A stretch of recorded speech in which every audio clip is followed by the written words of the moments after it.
Preliminary estimates suggest that over 10 million people will have moved away from Europe by the end of 2025. Now you might be thinking, John, people leave places all the time. That's just migration. And you'd be right, except for one tiny detail. This isn't your typical pack your bags and find a sunny beach kind of migration. This is different. This feels, well, a lot like Europe might be throwing a going-away party for itself, and no one seems to have RSVP'd yes yet. Over the next few minutes, we're going to dive deep into the reasons behind this mass exodus. We're talking crumbling economies, political climates that make a Michael Bay film look tame, and a demographic time bomb that's about to make the phrase aging population sound like an understatement of epic proportions. And to make sure we're not just pulling this out of thin air, we'll be focusing on 10 European countries in particular. These aren't your usual suspects either. We're talking countries that were once considered the poster children for stability and prosperity. So buckle up, kids. It's about to get real. Remember when the euro was the new kid on the block, all shiny and promising a bright economic future? Yeah, those were the days. Sadly, for some countries, the honeymoon phase is officially over.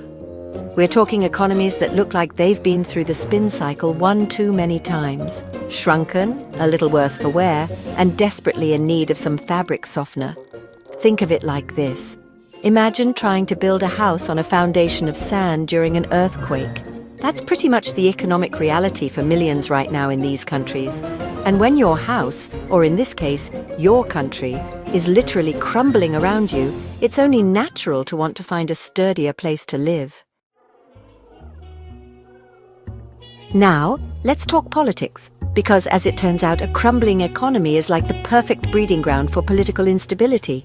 It's like adding fuel to a dumpster fire that's already threatening to engulf the entire neighborhood. We're talking about governments so dysfunctional, they make your average family Thanksgiving dinner look like a model of diplomacy and decorum. And the worst part, the people stuck in the middle of this political circus are the ones paying the price, literally. Okay, so we've got economic woes and political turmoil. But wait, there's more.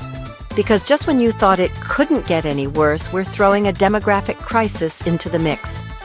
And this isn't just any demographic crisis, folks. This is the we're running out of young people faster than a Justin Bieber concert runs out of hair gel kind of crisis.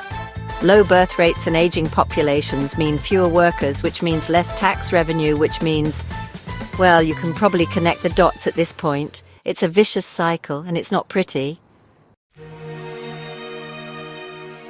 Let's take a closer look at the 10 European countries experiencing significant emigration.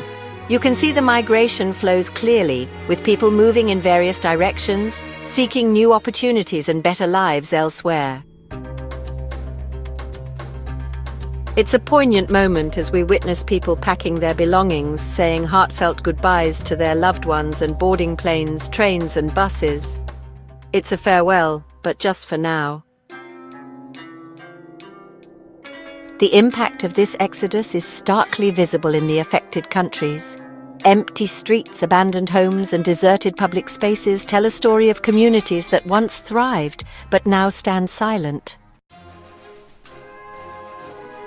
As we move forward, we find ourselves at a pivotal moment in history. Europe stands at a crossroads, with its past shaping the choices of today and the future.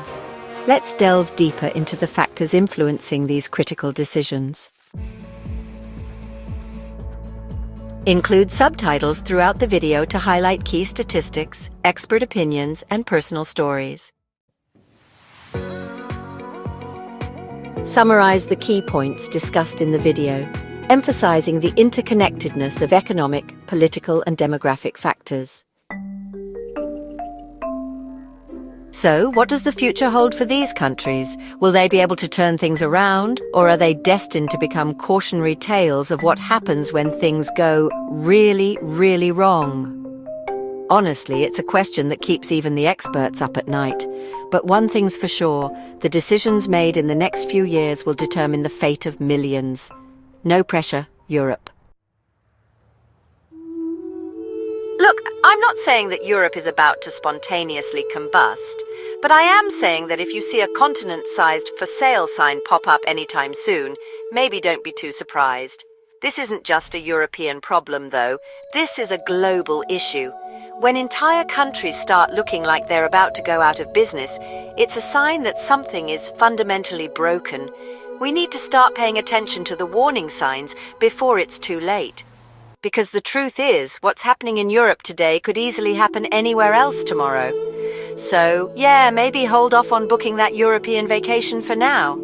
Unless, of course, you're in the market for some seriously discounted real estate, in which case, have at it.